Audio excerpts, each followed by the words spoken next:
Yeah, we're gonna hello. Is this thing on? Yeah, so we're gonna read this book. Ah, fuck, I just pulled out the fucking thing, man.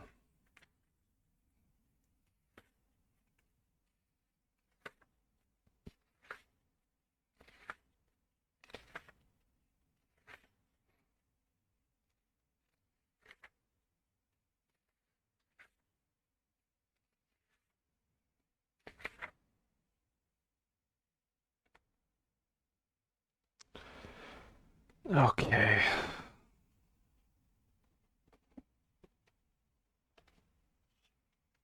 Should I put it like this? Is this readable? Yeah, fuck it. I just lost the spot in the thing and I'm too stupid to remember where it actually was. We're gonna start from here. Notes on the translator. Frederick Olofsson, an American philosopher, reviewed Barnes's translation of Being and Nothingness in 1958. Yeah, I could probably. Oh my god, I can't believe I lost my fucking spot in the thing.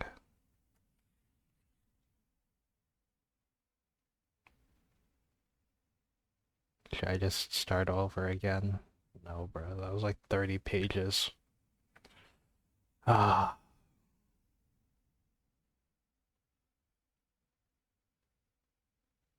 full of ugly neologisms. I think I've already read this.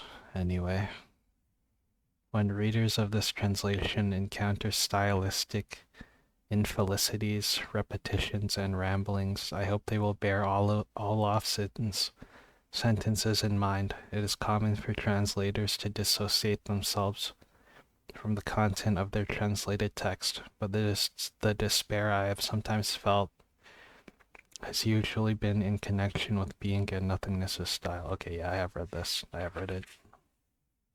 To annihilate, and then it's to annihilate. Preposition, notes on the translations. Okay, yeah, I was like right here. Right? Was I here? I was here prepositions. So let's start from here. Satire frequently uses prepositions as if they were nouns, especially le, au, de la, and de hors. I often put quotation marks around the English equivalents. For example, the unconditioned beyond, uh, etre de niet 129, or purely as an outside, like the French version of Being in Nothingness, page 517, to make the grammatical structure clearer than it would otherwise be in English. Pronouns il, elle, se, cest, or say, I don't know.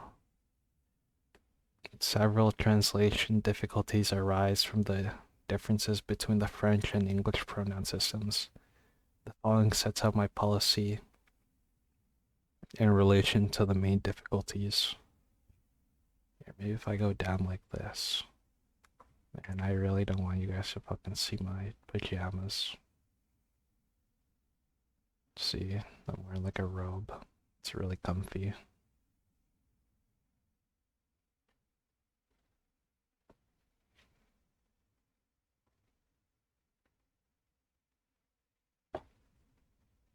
Fuck. Okay. Yeah, whatever. Fuck you. Can't read it. Often, when satire has used some noun in a sentence, he refers back to it with il or elle, where the gender of the pronoun in French helps the reader track the referment. For example, having mentioned une table, satire may refer back to with elle, because the table is female and une is the female version of a table. In these cases, the English may be less clear as the gender-neutral it may have more than one referent. To remain clarity, I have sometimes repeated the noun in such cases. Satire's two models of being, pour soi and en soi, are usually translated as for itself and in itself. A consistent description of the for itself's doing, will therefore refer to with the impersonal pronoun it. It needs to be remembered, however, for that the for itself is the mode of being of human consciousness, so it is exemplified by persons.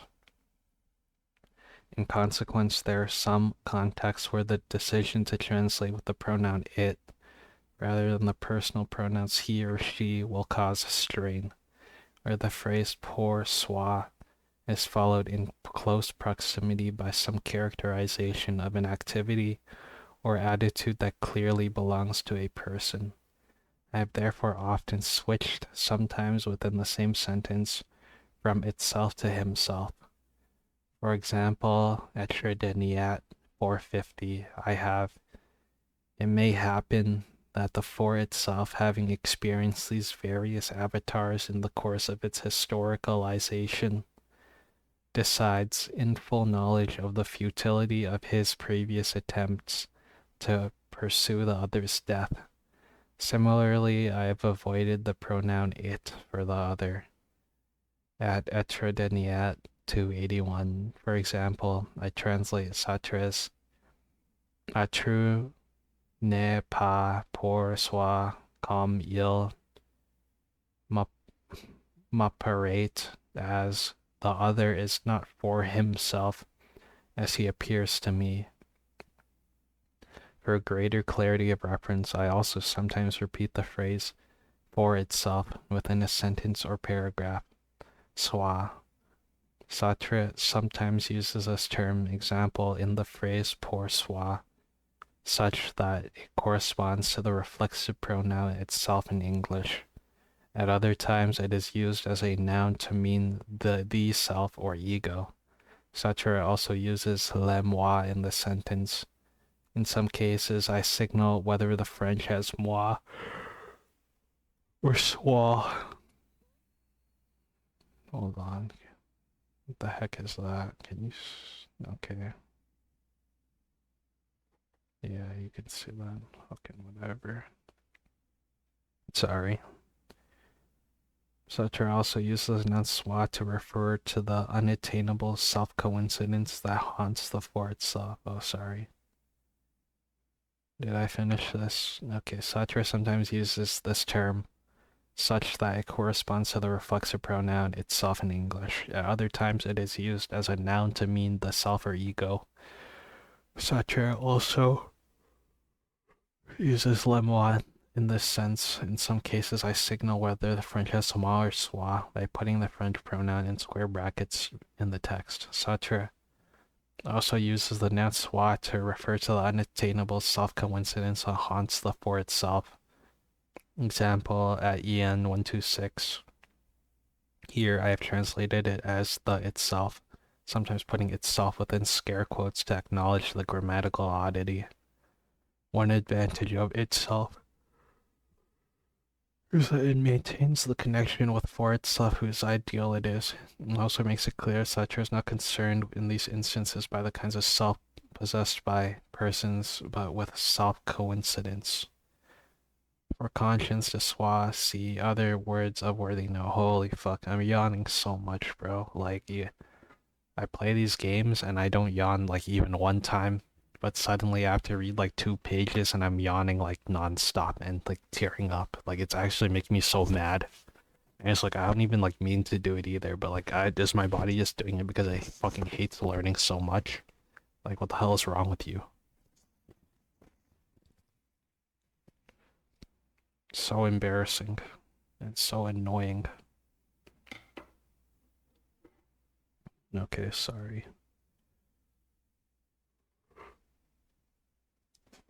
Another fucking yawn. Yo. In line with French linguistic conversation, Sutter often uses this masculine pronoun universally to refer to a man or a woman, and similarly he used l'homme, le homme, to mean man in the general sense, i.e. humanity, male and female in general. Of course, the corresponding terms can also be used like this in English. In both France and England, this practice has in recent decades been criticized for its implicit sexism, and many writers now use a more egalitarian alternative, example he or she, they, etc. In relation to this political issue, it would clearly be an anachronistic imposition to alter Sartre's traditional use of the masculine pronoun il. Similarly, where he writes in the first personal voice, I have assumed that voice is male. In addition, once the topic of the other is introduced, part 3 yawns in like 5 minutes. Oh my fucking god. I followed Sartre in referring to the other as a he. Nonetheless, there are some contexts where, in my view, it is important to use female pronouns, as I explain in the next paragraph. Gender pronouns in the context of interpersonal relations. In the sections in part 3, in which Sartre discusses love and sexual desire, the translation of the masculine pronoun il becomes particularly challenging. There is good reason to suppose that Sartre's analysis of these relations has a male to female heterosexual couple in mind. Sartre sometimes provides examples that make this explicit. In any case, any other supposition would have been unusual in the 1940s. In addition, Sartre sometimes manifests in Being and Nothingness and other writings the prejudiced attitudes of his time towards homosexuality. Despite the implicit heterosexual assumptions, Sartre continues to refer frequently, as French allows him to do so, to both members of the loving or sexual couples with the male pronoun. Thus, in speaking of the lover and his beloved, Sartre refers to them as la mode and l'âme, not the feminine form aimé. Oh my god, my fucking French is so terrible. And refers to male pronoun il for both of them. Now in French, this usage is consistent with the belief that one member of the couple is female. The universality of il is sufficiently robust to allow that, but in English, if both members of a couple are referred to as he, most people would conclude they are both male, and perhaps they are homosexual. Whereas the reason in sections part 1 and 2 of part 3, chapter 3, I've indicated that one partner in a couple is female. Oh my god. Sorry. Disgusting. I'm so fucking disgusting. I'm just leaking everywhere out of my nose. I've indicated that one partner in a couple is female by using the pronoun she, even where this means translating Sartre's il as she. Note that my motive here is not political, but to replicate in English the scenario I think Sartre has in mind. It has the effect of increasing one's sense of female presence within the text as a happy but coincidental coincidence. From a political perspective, of course, the heteronormativity of the scenario may be regrettable. Footnote 1. With respect to the question of heteronormativity, some aspects of such as theological accounts of human sexuality are interestingly ambiguous. His disagreement with biologically based theories lead him to deny the importance of physiological sexual difference, or to claim that heterosexuality is not fundamental to sexual relations, etc. Yet 424. Although a few pages later he states that in our culture we do not often desire others of the same sex. Okay, yeah, it's getting hot and spicy in here. Section 3 of the same chapter, Sartre discusses groupings. News. Here in the relevant pronouns are we or us. At this point, I revert to using he throughout as it is not clear that females are involved. Neologisms and ungrammatical locutions. So NB is like, what is it? Nothingness and... fuck. I don't know. I forgot already. Although some of these words discussed here are now included in some French dictionaries. The earliest use given most often is the earliest given use is, the earliest use given is most often Sartre's chos chosifier or chosiste. Sartre inverts this verb and the corresponding adjective, using it to mean to make into a thing, chose. As thingify is cumbersome in English, and Sartre's verb is synonymous with the fairly ordinary English verb to reify. To reify is then a rectify. Reify. I preferred the latter over the former. Where the idea of thing seems important, I signal it. Yes, et. In this ungrammatical locution, Sartre tampers with the correct way of saying that something has been in French, to use the verb avoir followed by et, the past participle of être. I kinda remember this from my French class.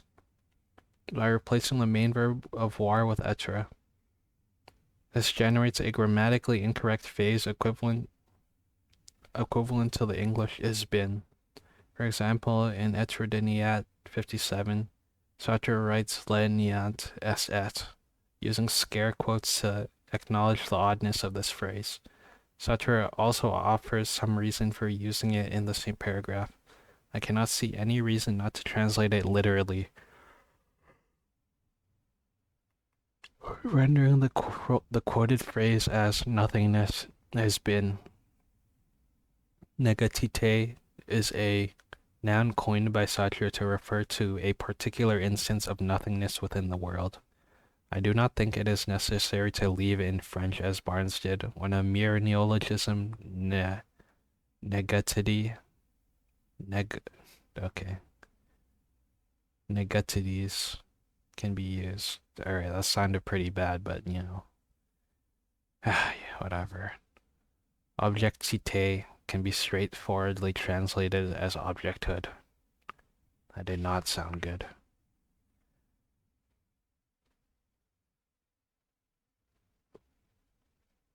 Mind you, this isn't even the beginning of the book yet.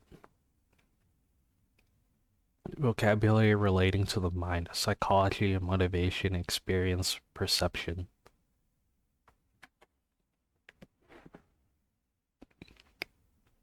Should put like this. There's a cluster of issues that are worth noting in the concept of the mind. Or Sartre puts it, la psyche.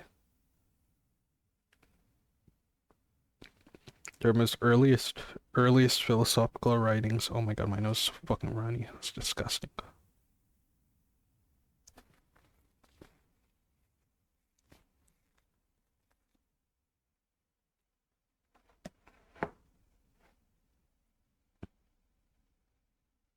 From his earliest philosophical writings, Sartre engages in a polemic debate with empirical, or as he often calls it, positivist psychology. In Being and Nothingness, he regards it as a source of grave ontological misunderstanding and rejects a range of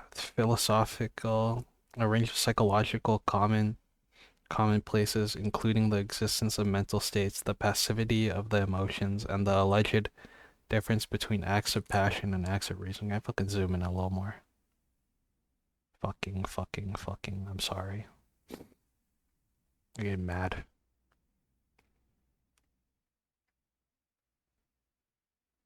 And the alleged difference between acts of passion and of reason. Although Sartre often directs these arguments against psychologists, he also finds similar targets elsewhere. For example, he rejects Bergson's conception of the deep-seated self, as well as Proust's analysis of jealousy. Sartre's account of our experience of the other is also revisionary and also brought into line with his account of its ontological structure, single. He often describes our relations with the other in negative and conflictual terms, as his discussion of shame shows. There is one reason for bringing out the negative connotation of the word Eprouve, discussed below. Sartre rejects an account of motivation that was prominent in France in the first half of the 20th century and often used by historians and biographers.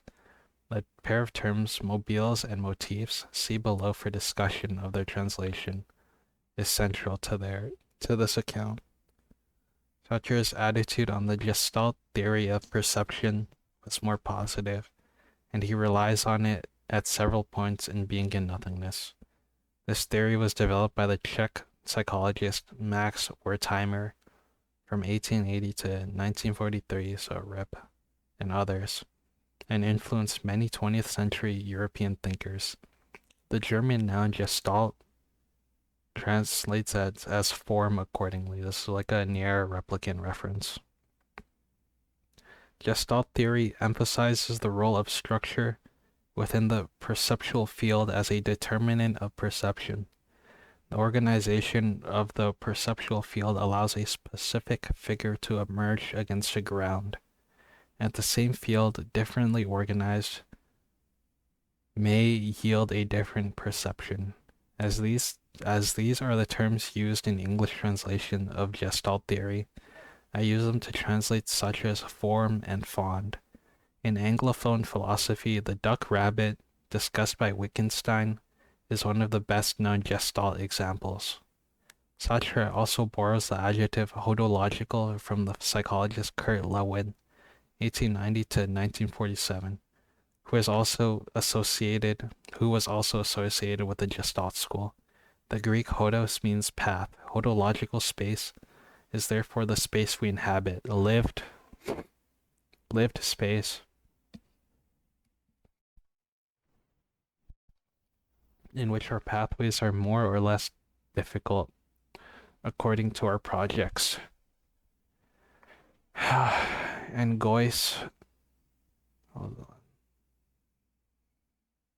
on. Okay. And Goyce, I translate this as anguish. Sartre inherits this word via Corbin's translation from Heidegger's angst, which is usually translated into English as anxiety. The term anxiety is often used in English translation and discussion of Kierkegaard's philosophy, and within a broader theological tradition with which Heidegger engaged. These considerations weigh in favor of translating Angoisse as anxiety, and this is compatible with the range of dictionary suggestions. On the other hand, anxiety has a more medical sound in English, where anguish sounds more literary and therefore more Sartrean. In addition, several French dictionaries suggest that angoisse is a more severe form of affliction. Épreuve, épreuveur.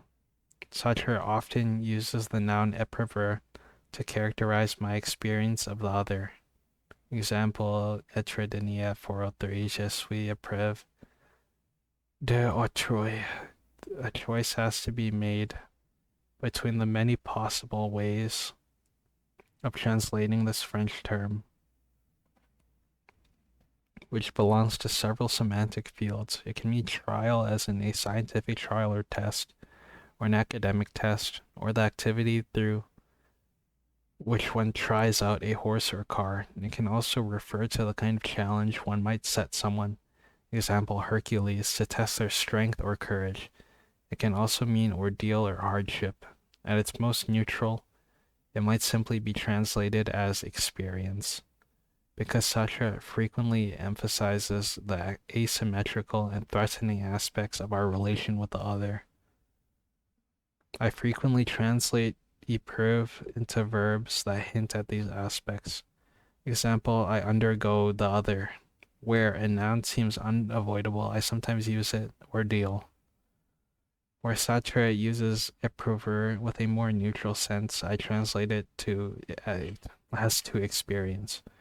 Mobile and motifs. Sartre sometimes uses the word mobile on its own.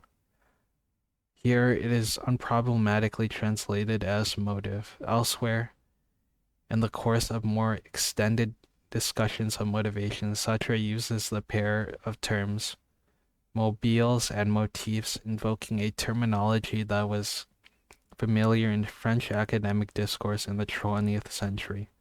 These two terms are counterparts insofar as mobile refers to subjectively, e.g., psychological motivational forces, while motif refers to objective factors, for example, grounds or reasons for action. Sartre discusses this familiar explanatory and apparatus at length in part 4. I translate mobile as motive and motif as reason. Barnes translated motif as cause, although she must have meant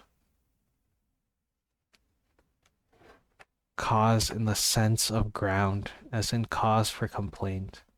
This policy is potentially confusing given Sartre's categorical denial of any causal relations within consciousness. Psyche, psychique.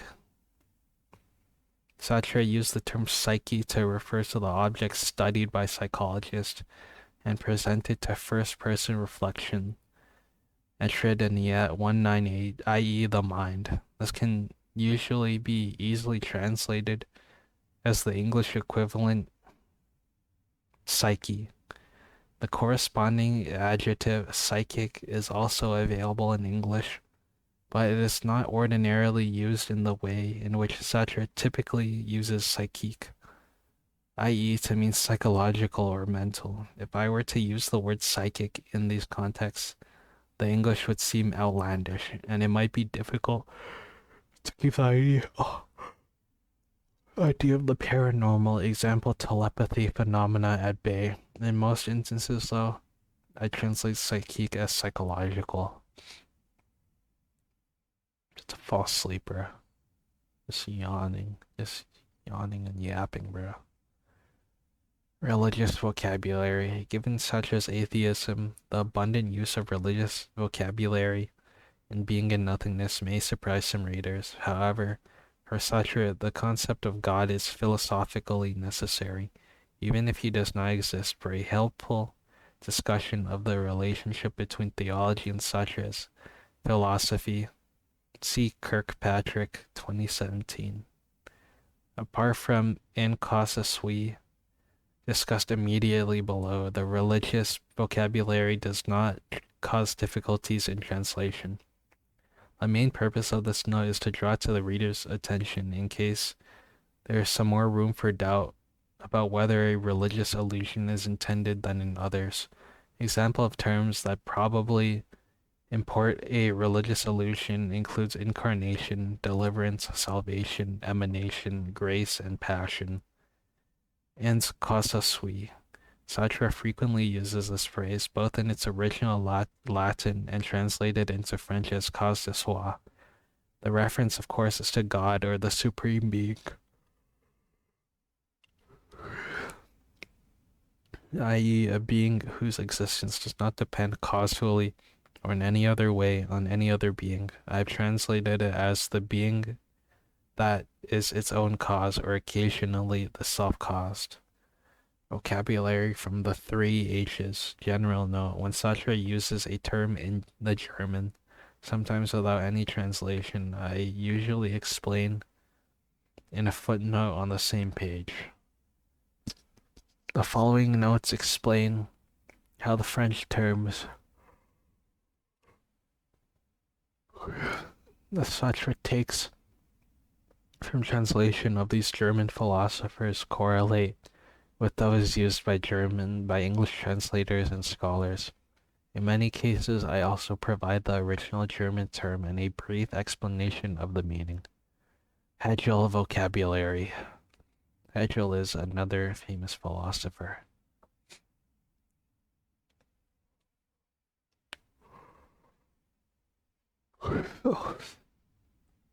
Hegel's vocabulary. Sartre's footnote in Etredenia 42 mentions a collection of extracts from Hegel's writing, in French translation by Henry Lefebvre. and published under the title Morceau Choisis in 1938, available in French as Hegel 1995. Turns out Sartre took virtually every Hegel quotation he uses in Being and Nothingness from this anthology. By providing the source of these quotations,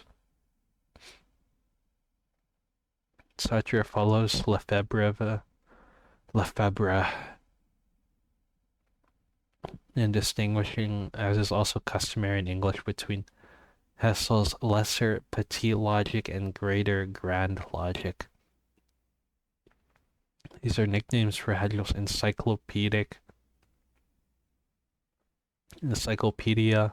logic, and science of logic, respectively. Dépasser. In everyday French, this verb means to go beyond or to overtake. However, it is also used in many French translations of Hegel to translate Hegel's German term Aufhebung, which is translated into English as to sublate. For this reason, the context is clearly Hegelian. I use to sublate, poser. This term is used by French translators of Hegel to render his verb setzen, which many other German philosophers, including Husserl, also use. I follow most other translators by rendering it as to posit. Sartre sometimes uses the noun position to mean the act of positing. Here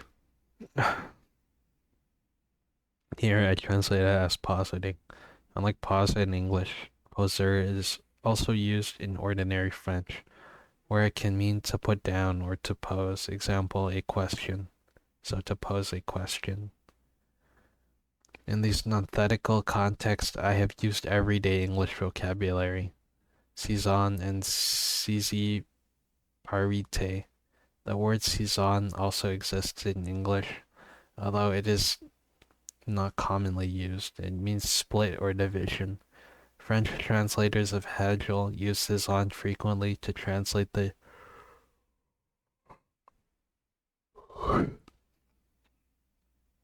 German Entwicklung. English translations of Hegel sometimes use sundering or division for the more common term. I have stuck to saison. Sartre appears to use the noun sisi parite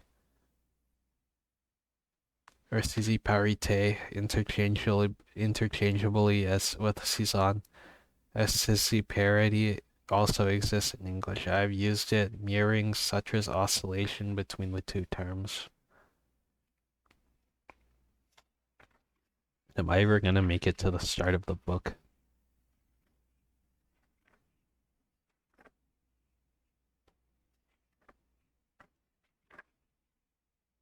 I have this much to go before I can get to the real book.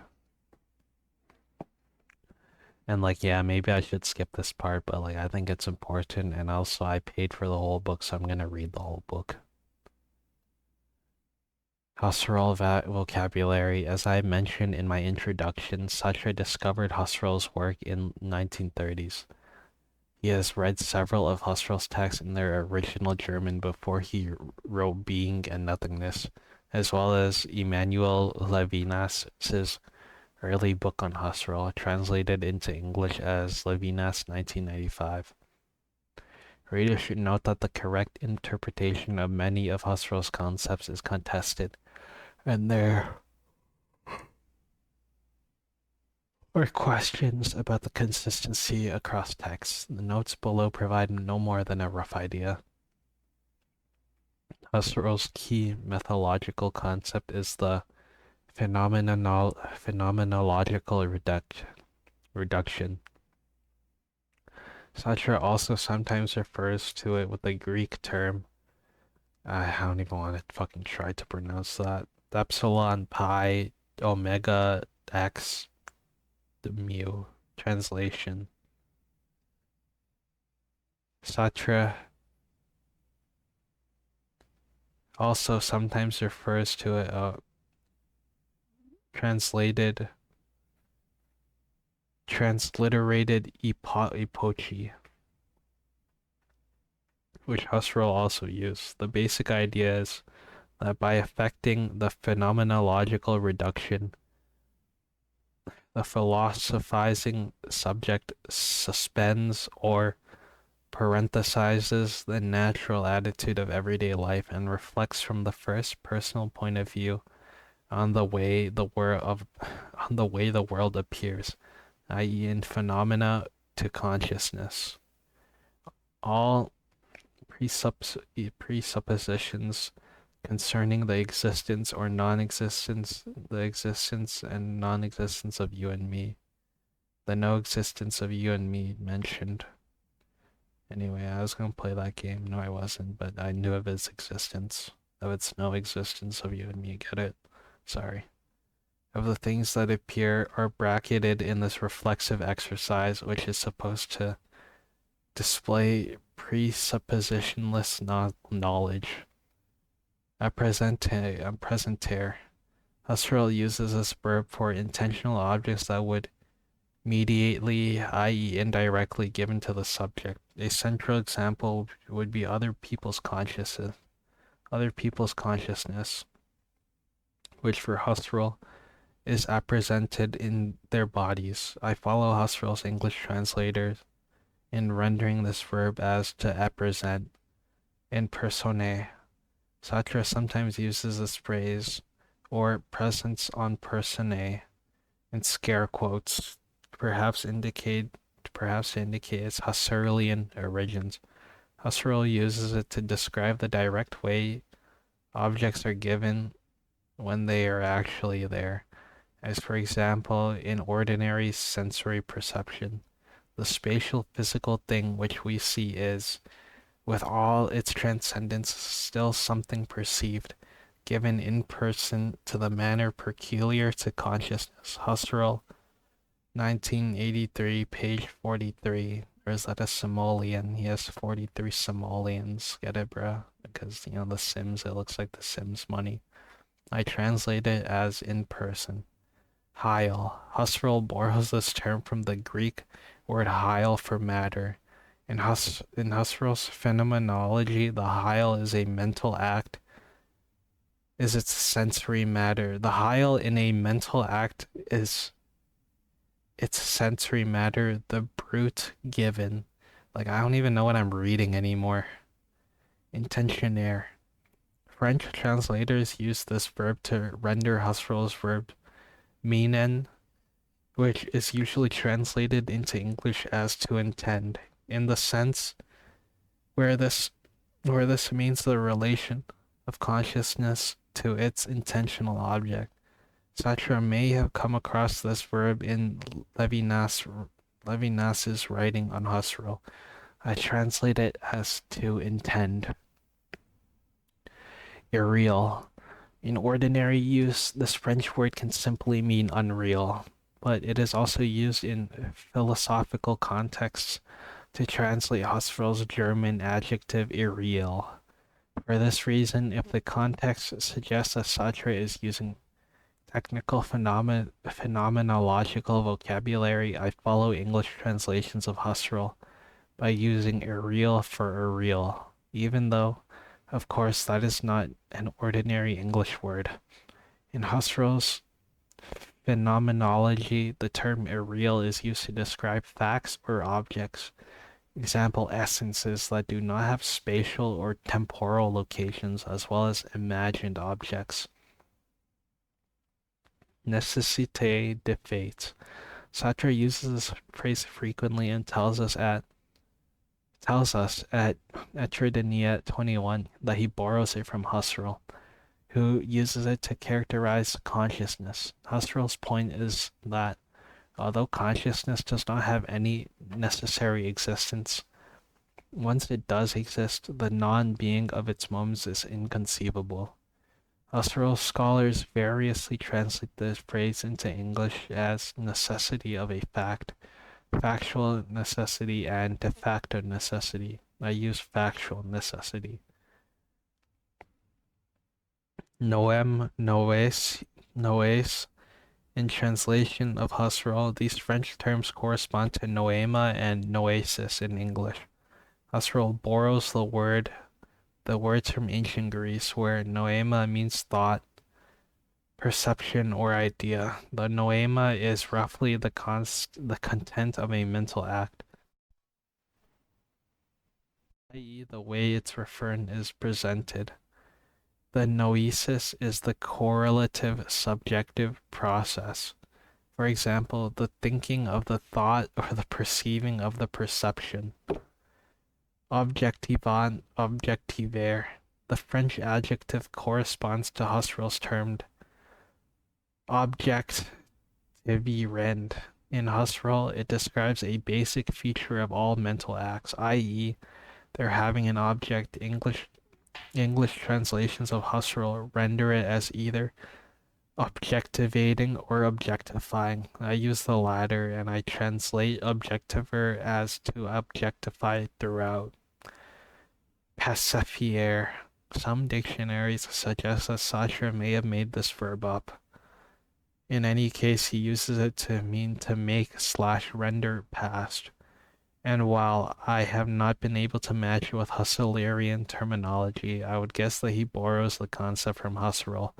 I translate it as my own neologistic verb to pastify. Although where that is ungainly, I have sometimes translated instead as to make / render past. Poser, see entry above in Hegel vocabulary. Presentifier.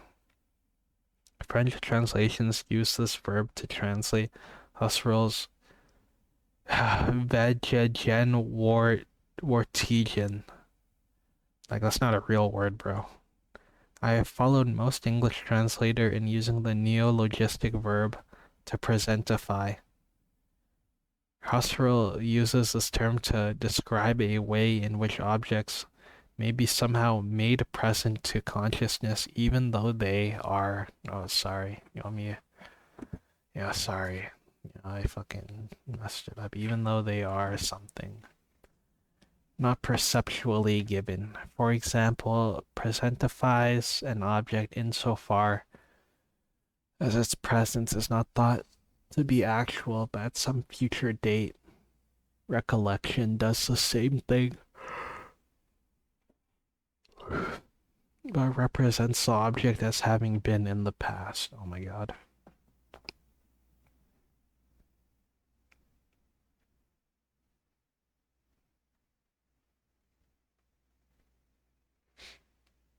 Another form of presentification is imagination, etc.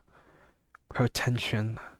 French translators use this noun to translate Husserl's German noun, protension. I follow Husserl's English translators in rendering it as noun, protension. I follow Husserl's English translators in rendering it, oh my fucking god, bro, as protension. According to Husserl's account of temporal experience, protensions and retentions are counterpart, non-independent elements of any conscious experience. Protensions reach forward into the future, while retentions reach back into the immediate past. Remplir and remplissement.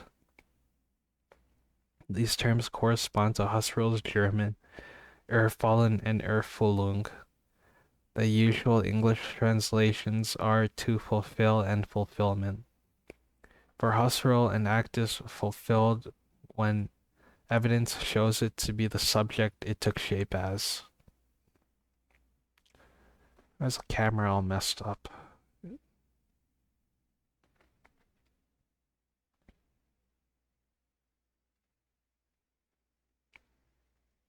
The usual English translations are to fulfill and fulfillment. For Husserl, an act is fulfilled when evidence shows it to be the subject, to be as the subject took it to be. In the case of perception, for example, an intuition of a landscape is fulfilled by the sensory determinations that present it, as Husserl puts it, as being there in person. Where an object is absent, a subject might intend it emptily, i.e. without sensory fulfillment. Thus I use emptily to refer such as adverbial phrase avide. Retention. I translate this as retention. See protension above for explanation. The see, thesi, and the aesthetic act for Husserl is one that sets something forth or pauses it. For example, the object of a doxic thesis will be posited in some modality of belief. Okay, can I drink some water?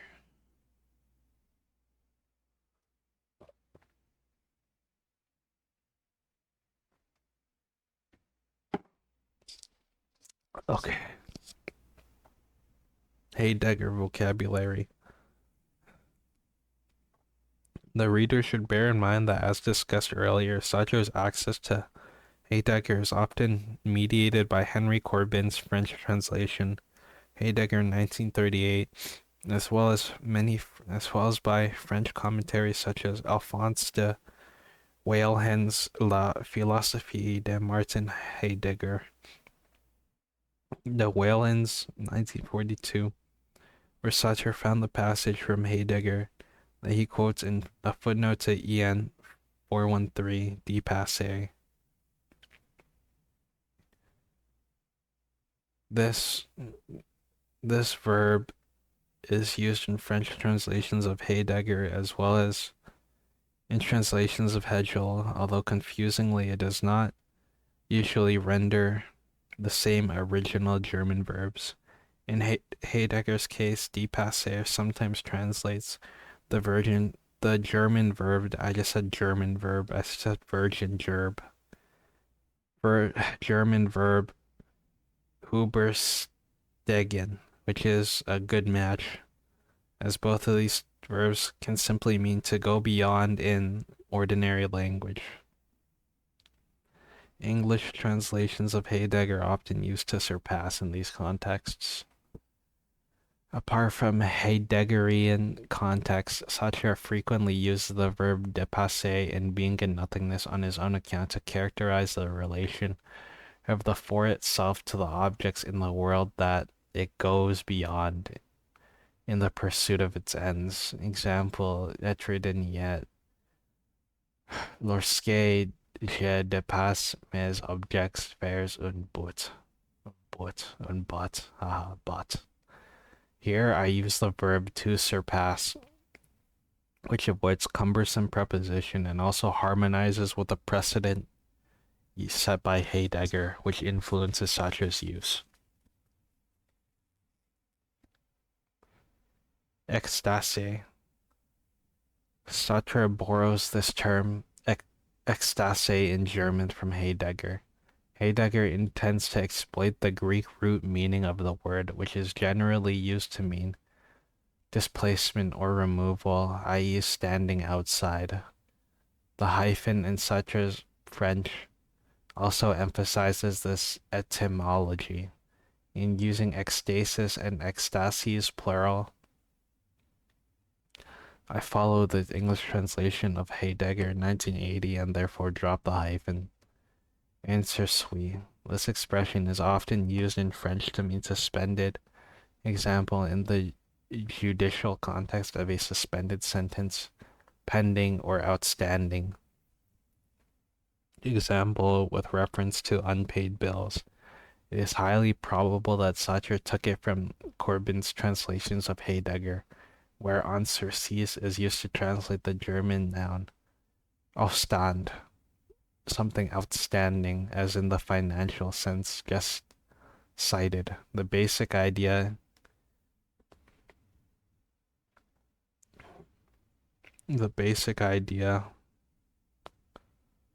oh my god. The basic idea that in connection with the human reality is that life always stretches before it as something not yet settled. For these reasons, I translate the phrase as suspended or pending. Être dans le monde, être à milieu du monde. In being and time, and other writings from the same period. Heidegger argues that our way of being in the world is wholly different from the way worldly objects are in the world. The hyphens that he often uses, being in the world, emphasize the indissolubility of our connections to the world we inhabit, a world that concerns us. In contrast to this, the relation of worldly objects to the world that surround them is one of indifference. They are merely in the world spatially and not involved in it. Heidegger, 1980, 12 Simoleons. This merely spatial relation is rendered in some English translations as being within the world. I've translated the phrase with which Sartre makes the same disposition as being in the world and being in the midst of the world, respectively. He is inconsistent in his use of hyphens. Faxite. This term is in the French translation of the German word Fakizitat, which appears frequently in Heidegger's philosophy, where it refers to the fact-like aspects of Dasein's being. From the Germans, it is usually translated into English as facticity. As Sartre takes over the term from Heidegger, I translate it the same way. Historielacer, sa historielacer. This term was coined by Corbin in his translation of Heidegger. Let me drink some water.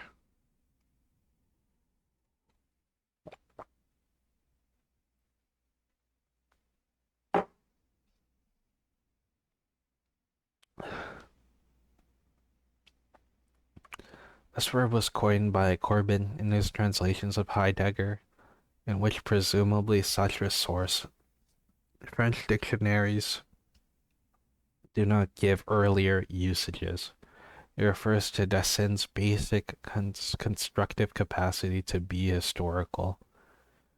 Although Marquin and Robinson in Heidegger 1980, see page 6, translate it into English as to historicize or historize.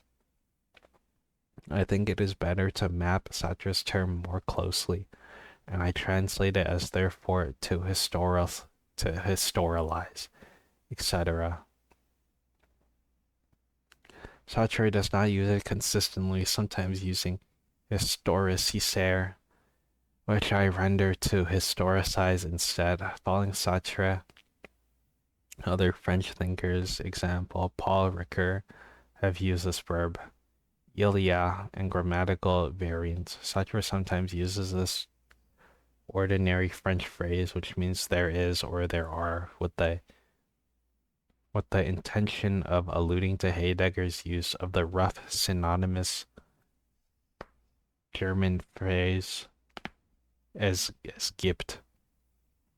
In emphasizing this phrase, Heidegger wants to direct the reader's attention to two ideas: the idea of an event or happening rather than a state, and via the verb geben, the idea of giving, i.e., that being is given to Dasein.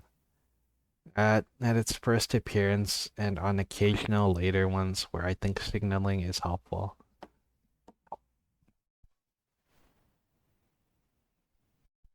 I've inserted il y a in square brackets to remind the reader. Sartre frequently highlights this phrase himself with italics, etc. The reader should bear in mind the implicit allusion to Heidegger.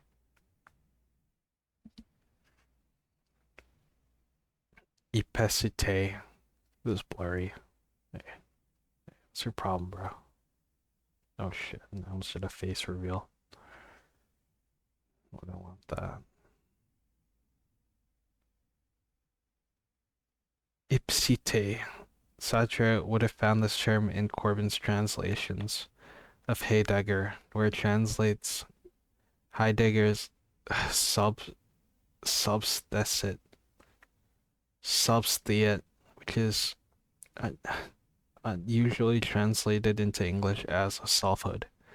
Independently of his dialogue with Heidegger, Sartre also uses the word to characterize the for itself's reflexive relation to itself.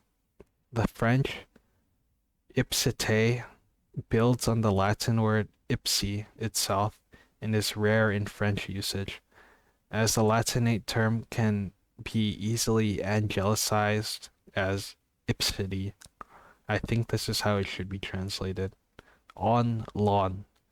Although the French term on is translated literally into the English one, Sartre frequently uses it implicitly or explicitly to translate Heidegger's notion das Mann.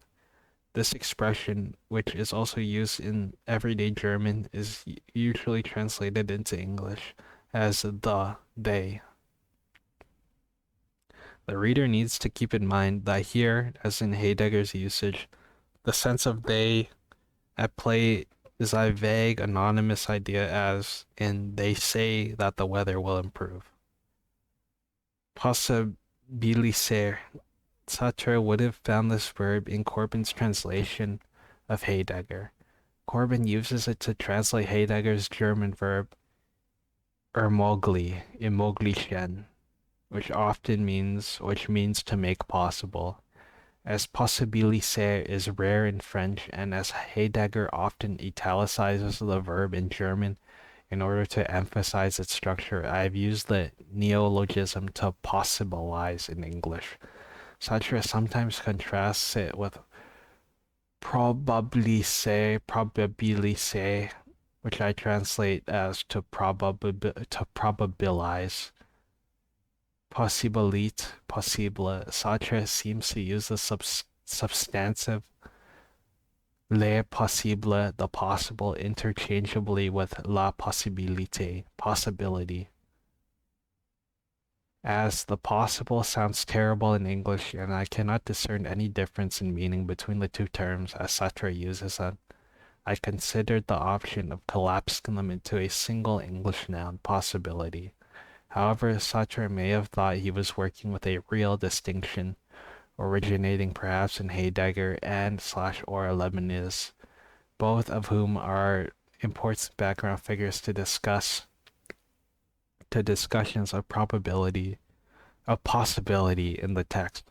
The conservative options seem best. Project, projecteur, project, or projecteur.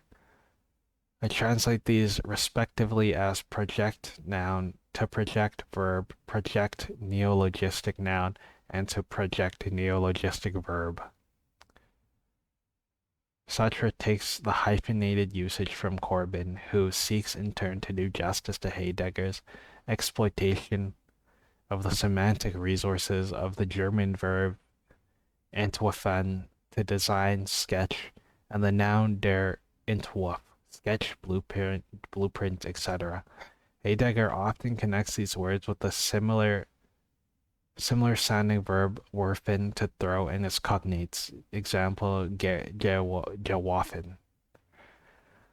Corbin's choice of project, etc. allowed him to retain this connection with the idea of throwing jeter in the French, a connection that is less obvious in the English. Réalité humaine, as discussed earlier, Corbin used this phrase to translate Heidegger's term Dyson, and Sartre borrows it from Corbin. I translate it straightforwardly as human reality. English translators of Heidegger often use Dyson untranslated. Utiliser, les complexes, des realities utensils. Sartre borrows these terms from Corbin's translation of Heidegger. I translate complex de utensils as structures of equipment, and the ungainly utensilite as equipmentality. I translate utensil on its own as implement. Bergson vocabulary. Commenters have argued that the influence of the philosopher Henry Bergson, 1959 to 1941. Wow, that guy lived for a long time. He almost lived for 100 years, right? Am I wrong? Maybe 80? Well, I mean, I could just count up from 41. So 10 and 9, 10, 8. Okay, never mind. He was like 72. If my math isn't wrong. That's pretty good. Like, that's pretty good for a guy who lived in the 80s, in the 1800s actually. And being in nothingness is usually underestimated. As a student, Sartre had read a great deal of Bergson, whose influence on French philosophy only began to decline later in the 20th century. There are passages in Being and Nothingness where Sartre is recognizably in dialogue with Bergson, but he does not explicitly say so. Of course, because Bergson's philosophy is written in French, it has not caused any additional translational difficulties. For the most part, I retain the vocabulary used by Bergson's English translators. Durer, Durer. I have followed Bergson's translations in rendering durée, Bergson's term for lived time in duration, and the verb durer as to endure. Elan vital. This was one of Bergson's most famous concepts, usually translated as vital impulse. It's possible that Sartre has it in mind when he uses the term elan in relation to the for itself. For this reason, I translate elan in these contexts as impulse. Fantôme. Bergson often uses this adjective. Following Bergson translators, I translate it as phantom. Niant, or negative vocabulary. Niant. I followed Barnes in translating this noun as nothingness. See. Fuck. My head. Sorry, not my head. See discussion above. Although it is an unusual word in French and in English, it has been available in both these languages for many centuries in French. It can be found in Descartes and Pascal. In English, it is used by John Donne in his poem A Nocturnal upon St. Lucy's Day, first published in 1633. Negatite. See the entry for this term under neologisms and ungrammatical locutions.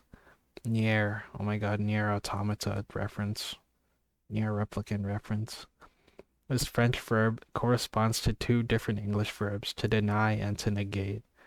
This can cause difficulty in some contexts, and especially in relation to Hegel's philosophy. The French nier manifests its proximity to the idea of negation. Negation in French, Nigerian, and or Verninen in German, where the connection is far less obvious in the English verb to deny.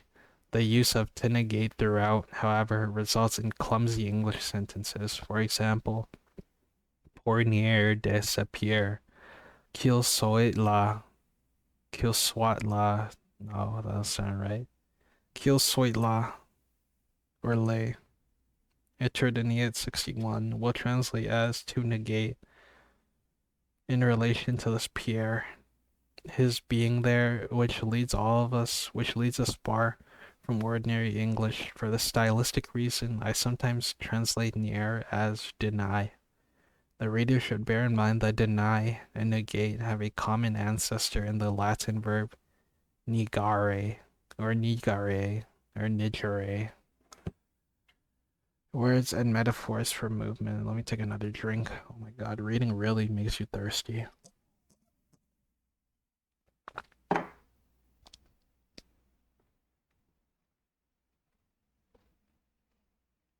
Sorry if you hear me swallowing. Pause. But like, holy fuck.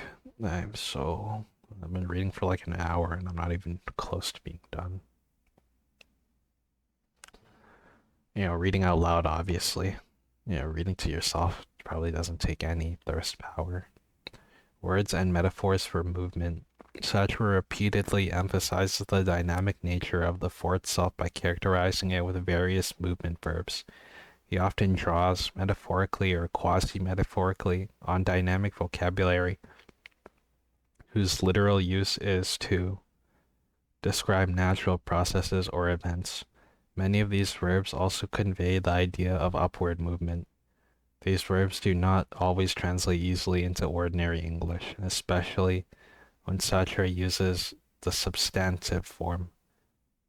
We would not ordinarily say, for example, that the for itself is a bursting forth or an upheaval. It may be helpful for the reader to note the following examples for this kind of vocabulary. Jalir or jalissement. The verb jalir is often used for movements of water. For example, in contexts where we might translate as to spring up, to gush, to spurt, to burst out. Yeah, this is what I do. This is what I do in my free time. Etc. I have rendered this to burst forth. Sugir, sugisimon. See my discussion above. Surrection. This relatively rare French term surrection is geological, referring to an upheaval or uplift of land. An area has been elevated. I've translated it as elevation. Example, Etre de Niet 174. Other words worthy of note. Yeah. Affecter or suffecter. The verb affecter often straightforwardly means to affect, i.e., to have an effect on something. But its reflective term, it's a reflective form, so affecter can be harder to translate. While it can mean to affect oneself, Sartre often uses it with prepositions de in more abstract contexts, where the meaning is close to a sign. Example, a property in X, or to endow. Example, X with a property. At Etre de Niet 58, for example, Sartre writes l'homme. Ça fait que lui-même de non être à cette fin. In cases like this, I have often used to assign appearance or apparition. Sartre uses both these words throughout Being and Nothingness, although in many instances they seem to be interchangeable. There can be a difference in meaning in French. Appearance is more frequently used to mean appearance in the philosophical sense, as for example in the appearance/reality distinction. Apparition means appearance in the sense of an event. For example, an unannounced appearance at a party, etc. If both these terms are translated into English as appearance, this distinction is of course hidden. However, Sartre does not explicitly indicate any intention to use these words with distinct senses in Being and Nothingness, and nor does he consistently use them with identifiably different meanings. In addition, apparition is a very unusual word in English, and used as a substantive, and appearing often sounds odd. I have therefore used appearance for both of these terms, using appearing only when it seems to convey the event-like sense of apparition. Assumer. Sartre often uses this French verb in the sense in which it means to take on/up, example, a role or responsibility. Although the English verb assume can be used in this sense, example, to assume the leadership, it is more frequently used in everyday English to mean to presuppose. To avoid confusion in the English, I've used assume only sparingly in these contexts, varying it with to take up and to accept. L'autre, autrui, les autres. Sartre uses all of these terms to refer to another person or other people, although in most cases the French term autrui, which although it has no plural form, can refer to either one or more than one person, is synonymous with l'autre or les autres. It has an old-fashioned and literary quality and is rarely used in everyday speech. La Littéraire dictionary suggests that autrui can have the sense of this person here, used with this sense, and it may oppose the person spoken about rather than people in general to the speaker. Now, Sartre's account of interpersonal relations emphasizes the case in which one person stands in asymmetric opposition to another. One person looks while the other is looked at.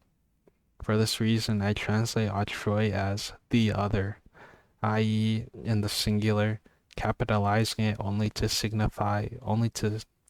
capitalizing it in order to signal that it means another person. I translate les autres and l'autre slightly less strictly than others. Another, or sometimes an other person, leaving the O lowercase. Where this makes the sense clear, Sartre is not consistent in his terminology, but I've avoided eliminating the difference between autrui and alternative terms from the translation. Condites, I translate most occurrences of this everyday French word as behavior, but I avoid the plural behaviors as it is less common in English. To handle Sartre's frequent use of condites, plural, I sometimes use forms of behavior or a different synonymous noun, conscience.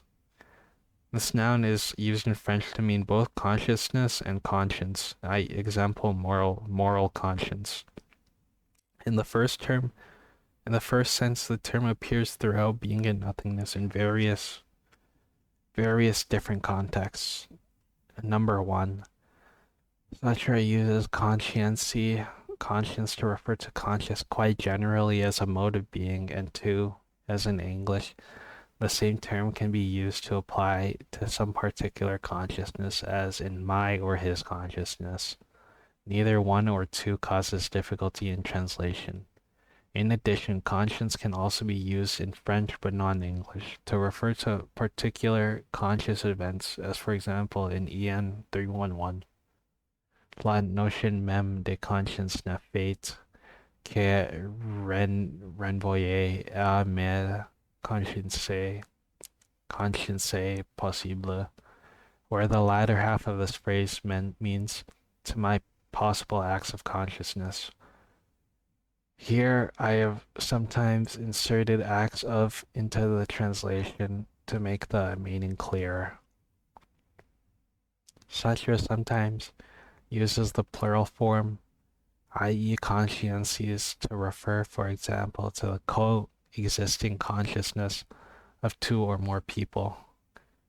Although this English plural consciousnesses is clunky, I have not always been able to avoid it.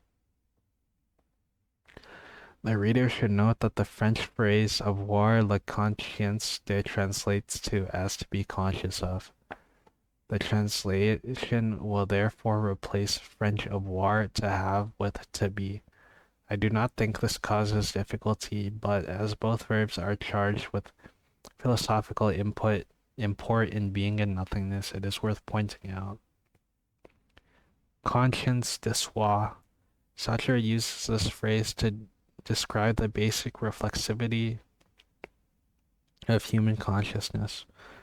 When he first introduces it at EN 20, he explains that his reason for placing the preposition de in brackets is in order to emphasize the non-positionality in this mode of consciousness. In it, the self is not presented to the subject as a possible object of knowledge. Without any brackets, the French phrase conscience de soi means self-consciousness, and since this English phrase has no preposition, Barnes decided she could use it. See her footnote to Sartre in 1965, LIV, to my ear. However, the self-consciousness may still suggest a positional attitude in which the subject confronts his self, of the kind Sartre wishes to avoid, and so I use phrases that retain Sartre's brackets. A further question about soi arises. Should soi be translated as self or as itself? Although the latter has some advantages, for example, it harmonizes with Sartre's view that there is no substantial self at the most basic level of first personal experience. I think that to use it would be to over-interpret Sartre's use of the phrase reflective cogito, as well as ipsity, registers that there is a self-like structure in consciousness. albeit not a substantial one, which he argues provides the ground of reflexive self-consciousness. Dépasser, Sartre sometimes uses this verb in its everyday sense to mean to go beyond, to reach beyond, to exceed, to outstrip, etc. Or the context is of this kind. I've chosen from this range of words in a way that maximizes stylistic fluency. See, for example, see above for use of this verb in connection with Hegel and Heidegger. Engager or s'engager, s'engager. This verb often means to engage and or to become to be slash become engaged in the physical sense in which we might say a cog was engaged in machinery. However, in English, it can also mean to commit oneself as well as to enlist in the army. Given Sartre's emphasis on human responsibility and choice, the best translation in many contexts is to commit, but the reader should bear in mind the range of meaning. Etre and phrases using this verb as being and nothingness is a work of phenomenological ontology and heavily influenced by Heidegger. The verb to be and sometimes neologistic and the sometimes neologistic uses that Sartre makes of it are extremely important. Two constructions that should be noted are the ungrammatical locution être été, discussed earlier, and avoir à être. The latter phrase is used by Sartre to indicate the future-oriented, dynamic, and responsible aspects of the for itself, rather than simply being something, example myself, or some way I have it to be. Although it can be quite simply translated into English as to have to be, the reader needs to be careful in some instances as not to read the phrase in the sense that it involves the idea of obligation. If the for itself has X to be, it is not obliged to be X, but chooses itself as being or aspiring to be X. Oh. Oh, okay, because I was wondering. Yeah. Exteriority de indifference, an exteriority of indifference, which translates literally but cumbersomely as exteriority of indifference, occurs frequently in Being and Nothingness. Both the idea and the language are familiar in the German idealist translation, but less so in contemporary Anglophone philosophy. Sartre would have found them in Hegel as well as Bergson. In both of these philosophers, the adjectives external and indifferent are used to describe one form of relatedness in contrast to another. Hegel, for example, holds that in mechanistic thinking, an object consists of parts that are interrelated only externally and are indifferent to each other. This contrasts with objects that exhibit a genuine intrinsic unity, for example, the soul, whose parts are not indifferent to each other. I translate this phrase as indifferent externally. Externality, although exteriority is also available in English. Externality has the advantage of establishing continuity with many English translators of Hegel and Bergson, though however that the second part of the Levinas's famous book Totalité et Infinie, Essai sur exteriorité, has been translated into English as an essay on exteriority. Levinas, 1969. Nice. Manager or manquer or la manque. I thought I said manager. Manager Dante from Limbus Company. The verb means to miss something or to lack something. The noun means lack. Sartre uses these terms in some extremely complicated sentences to describe the relation in play where something is incomplete. The frequent repetitions of M sounds is a feature of the original text. The following sentence from EN 122 includes a phrase built on Moncaire that Sartre uses most often in the text. On manque suppose une trinité ce qui manque ou manquant c'est à quoi manquer ce qui manque ou existant et une totalité qui est désagrégée par la manque est un serait restauré par la synthèse du manquant de l'existence c'est manquant. It supposes the trinity of three things lacking: the lack of our existence, the lack of total meaning, and the lack of resignation to synthesize the lacking of existence. I don't know. I don't know what that means. I translate the phrase ce qui manque as the missing item. The noun which follows le manquant can be used in French to refer to a missing thing, example, a missing person. Etc. uses it here as a synonym for ce qui manque, but as missing cannot be just used that way in English, I've omitted this synonym from the corresponding sentence and from the second manquant of the quoted passage. I reused the missing item. Oh, good God. I've translated c'est à quoi manque, ce qui manque, as that from which the missing item is missing. Le manque as the lack, and the final phrase c'est le manque as that which is missed. Such are often puns by also using monkey in the way we sometimes use in English, i.e. to mean failed. Where it is not obvious, I've signaled this. Originale.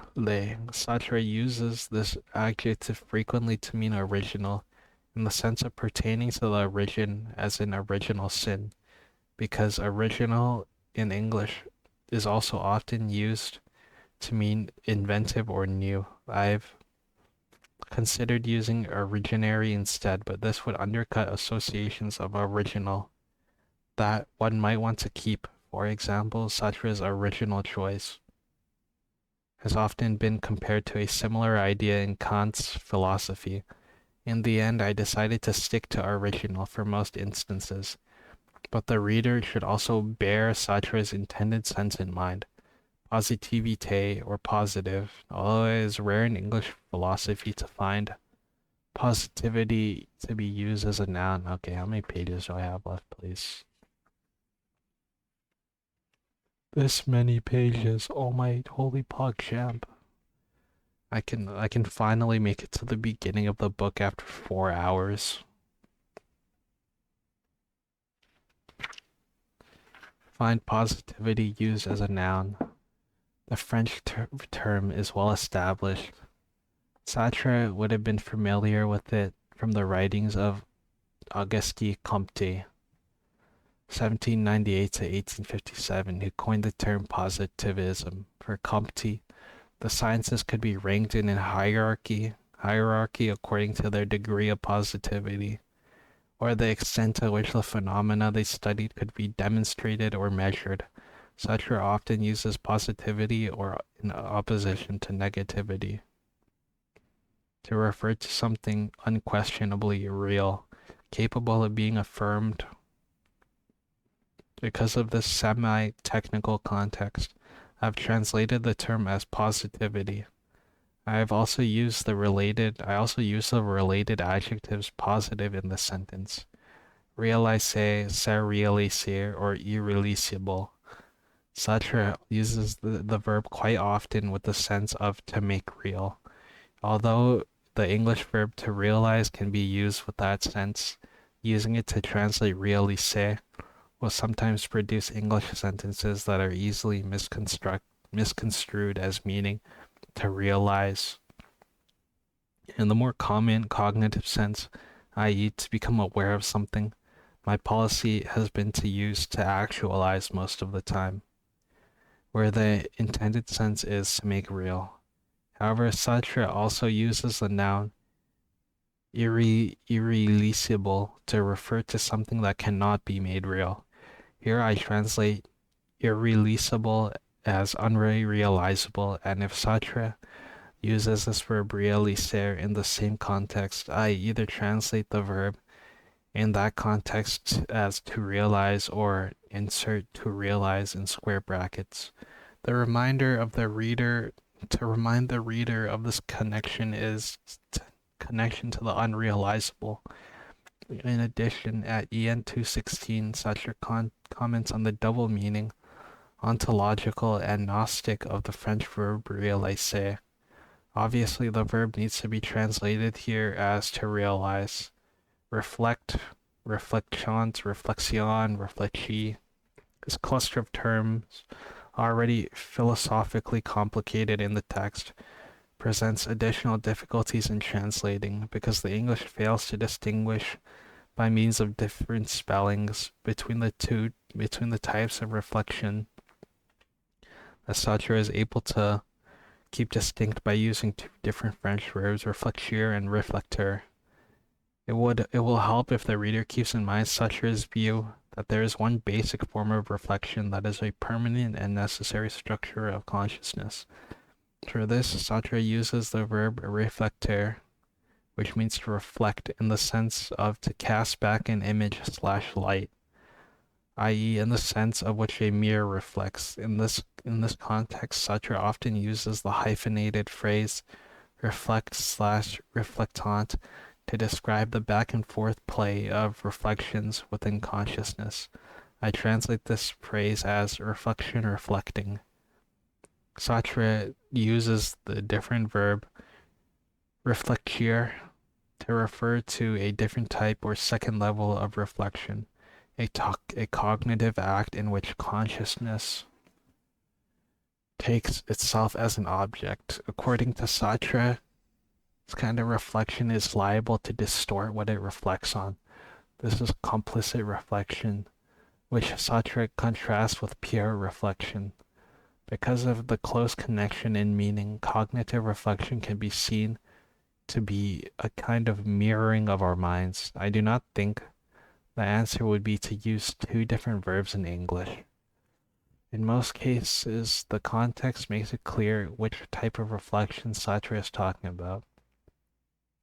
But where I think it is possible that confusion may arise, I have provided a clarifying footnote. Regarder or le regard. For Sartre, the experience of le regard, usually translated as the look, is fundamental to our experience of the other. Shame is a paradigmatic instance of that experience insofar precisely as it involves our being looked at by someone else. Unfortunately, translating le regard as the noun the look is to provide some infelicitous English sentences. For example, un regard à éviter is better translated as to avoid being seen rather than a look to be avoided. Similarly, son regard fixé à terre translates well as his gaze fixed to the ground, whereas his look in the sentence is terrible. However, the danger of these stylistically preferable alternatives is that they may distract from or dilute the force of the look, which is almost a technical term in being in nothingness. I have compromised by sticking to the look most of the time and by using gaze occasionally in the interests of style. The red gaze or the spiral of contempt. Tendance. Early translations of Freud into French often use the noun tendance, tendency in French, to translate the German term Trieb, which corresponds to drive in English, but this is not an ideal choice, at least not where tendance is translated against it into English, because tendency sounds much weaker and less instinctual than drive, where Sartre is clearly in dialogue with Freud. Therefore, I translate tendance as drive, but elsewhere I sometimes use tendency. La viscosité, Hazel Barnes translated these terms as slime, adjective slimy. Her aim, she tells us in a footnote, was to make the figurative meaning of the French and English terms correspond. Sartre in 1965, 604. It's true that Sartre uses viscu figuratively and intends it to have unpleasant associations. On the other hand, some of these figurative uses are creative even in French, and in some instances, slimy has, I think, an overly negative force. Moreover, there are good translations for treating viscous straightforwardly as viscous. Oh, did I miss a page? Sartre's debt to Gaston Bachelard, psychoanalysis of things and exploration of the psychological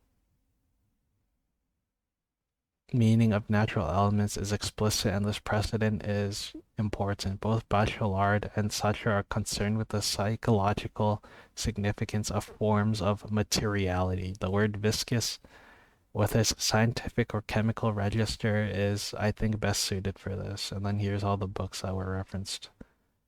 Kirkpatrick, Sartre in Theology, Emmanuel. What about Kant? Is Kant in here? No. Are there like two people named Emmanuel? Oh no, it's the same person. Lol. Okay. Heidegger and Heschel might be the next two guys I have to read. Lucky, how come there haven't been any like, how come, how come any important philosophers hasn't like been created? Okay, and I guess I should read this since this is the last page. Like a translator's acknowledgement. My first thanks are due in the first instance to Tony Bruce at Roots Ledge, who invited me to do this translation. He and Adam Johnson, also at Roots Ledge, Adam Johnson, like the most generic name ever, have been consistently encouraging and helpful. Their tactful inquiries about my progress on the project have enabled me to keep deadlines and promises in mind without becoming frozen by panic. I'm grateful to Luc Foisneau and Iteni Balibar, who have generously shared with me their expertise in French philosophy and their linguistic intuitions, and to Michel Ledouf for helpful discussion of Le Visqueux. In the UK, I thank Mary Margaret McCabe for advice about terminology and sources for Aristotle and Plato, and Sebastian Gardner for the amazing helpline he has provided for numerous questions about Kant and post-Kantian German philosophy. Sebastian's solidarity, his sense of humor, and our lunches in the student cafe have meant a lot to me. Armand Angor, who answered my emails about ancient Greek and Latin words within seconds, providing translations, transliterations, and Greek inscriptions on demand. Galen Strawson has been a valued correspondent for several years. His emails have encouraged me, and I benefited from his excellent knowledge of French as well as his sense of English style. From Australia, Andrew Inkpin has sent many illuminating and informative messages about Heidegger, thereby saving me labor I would not have enjoyed. George De Giovanni has generously lent me his expertise as a Hegel translator and helped me to locate several passages in Hegel. The text has also benefited from my correspondence with another experienced translator, Andrew Brown, with whom I have had several enjoyable face-to-face consultations in various Cambridge locations. Andrew put me in touch with Nick Walker, another UK-based translator who has offered further useful thoughts. Jean-Pierre Bull and Ben O'Danoho, two former colleagues at Sartre Studies International, have also helpfully commented on a number of issues. Marcus Giacinto has allowed me to pick his brain about mathematical terminology, while Henry Cabral has advised about psychiatry. Tom Stern told me all I needed to know about Nietzsche's term Hinterwelt. Florence Carey-Milks, Danielle Toot Maloney, Jean Balibar, Antoine Amaralik, and Pierre Amaralik have also usefully commented. Are they siblings? Jonathan Wolfe and Jose Salabardo, who have served as the heads of the philosophy department at UCL, have been sensitive line managers. They've been generous in awarding me research time as well as some funding for research assistance. This funding enabled me to delegate some tasks to excellent research assistances, Alexandre Sayeg and Olivia Fairweather, whose help I gratefully acknowledge. Joe Wolf also commented on a draft of the translator introduction as did Judith Barrett. I'd like to thank two anonymous reviewers who wrote such positive reviews for my application for funding to the AHRC and to record my disappointment in the AHRC for failing nonetheless to support me. I regret the immense amount of time I spent struggling with the AHRC's hideous electronic interface and with the many irrelevant questions they obliged me to answer. I'm immensely grateful to the French government-funded CNRS, Centre National de Recherche Scientifique, for maintaining the superb website for textual and lexical resources, from which I have learned a great deal. I'm indebted to Dr. Maria Pazzi and Dr. Kate Candesme for their kind and expert support during periods of ill health. Their thoughtful advice was indispensable in helping me to keep going through a difficult time and deeply appreciated. A complete first draft of the translation was sent out for review to Ron Santomi, Jonathan Weather, Kate Kirkpatrick. Isn't this like the person who like wrote that book a while ago? Or maybe it's like a sibling. And Curtis Summerlights, like a child, an ancestor. I'm grateful for their helpful feedback. Special thanks are due to Curtis Somalat for his painstaking and thoughtful scrutiny, which resulted in several important improvements. And at a later stage, I had the good fortune to work with Helen Moss, my copy editor. Helen's discriminating queries and her eagle eye led to the elimination of many typos and infelicities from the text. I would like to thank Elizabeth Kent as Swales and Willis for all her help with the production. My parents, Theo Richmond and Lee Richmond, looked at passages of the translations, as well as the translations introductions, and offered helpful criticism. As professional writers of English, they gave me advice that has guided me in manners of register style and syntax. I must also thank them for their love and their unwavering interest in my activities. Thanks also to Judith Barrett, who has been a brilliant friend ever since we were undergraduates together. My frequent phone calls and outings with her have significantly enhanced my well-being while I worked on this translation. My greatest debt is to my spouse, Neil Vickers, and our two sons, Noah Vickers and Samuel Vickers. I cannot imagine three more wonderful family members, friends, and companions. I gratefully acknowledge their generous love, patience, and support. This translation would not have been possible without them, and I dedicate it to them.